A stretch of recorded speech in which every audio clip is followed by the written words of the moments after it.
کم ذی الحجہ کے بعد ناخن اور بال کاٹنا، ذی الحجہ کے پہلے 10 دنوں میں بال اور ناخن نہ کاٹنے کی شرعی حیثیت کیا ہے؟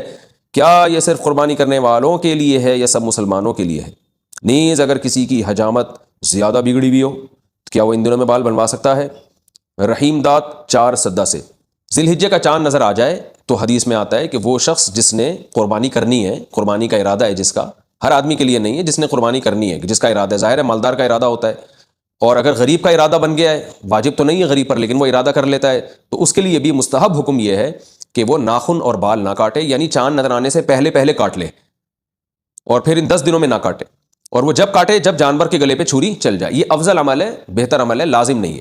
اور یہ افضل بھی اس صورت میں ہے کہ بعض دفعہ یہ ہوتا ہے کہ 40 دن ہونے والے اور ناخن بال آپ نے کہیں کاٹے نہیں ہیں، تو پھر 40 دن کی مدت سے زیادہ تو پھر یہ ناجائز ہو جائے گا، تو پھر ایسی صورت میں بہرحال آپ کو کاٹنے پڑیں گے، یعنی بہت زیادہ اگر ناخن بال بڑھ گئے ہیں اور 40 دن کی مدت پوری ہونے والی ہے تو پھر آپ کے لیے کاٹنا ان بالوں کو واجب ہے۔ قربانی اپنے وطن میں ہو تو بال وغیرہ کس حساب سے کاٹیں گے؟ بیٹا لندن میں رہتا ہے اور قربانی کراچی میں ہوتی ہے، کیا وہ اپنے بال وغیرہ کراچی کے حساب سے قربانی کے بعد کاٹے گا؟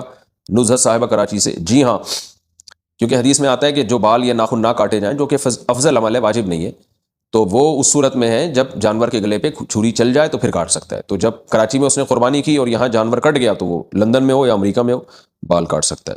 قربانی کی عبادت کا آغاز کب ہوا؟ کیا قربانی حضرت ابراہیم علیہ السلام کے زمانے سے شروع ہوئی ہے یا اس سے پہلے بھی ہوتی تھی؟ نیز یہ حضرت ابراہیم علیہ السلام سے پہلے جو نبی تھے وہ کس چیز کی قربانی کرتے تھے؟ عثمان گوجرانوالہ سے۔ قرآن سے اشارہ ملتا ہے کہ قربانی حضرت ابراہیم علیہ السلام سے پہلے بھی ہوتی تھی مگر اس شکل میں نہیں تھی، وہ دوسری شکل میں تھی۔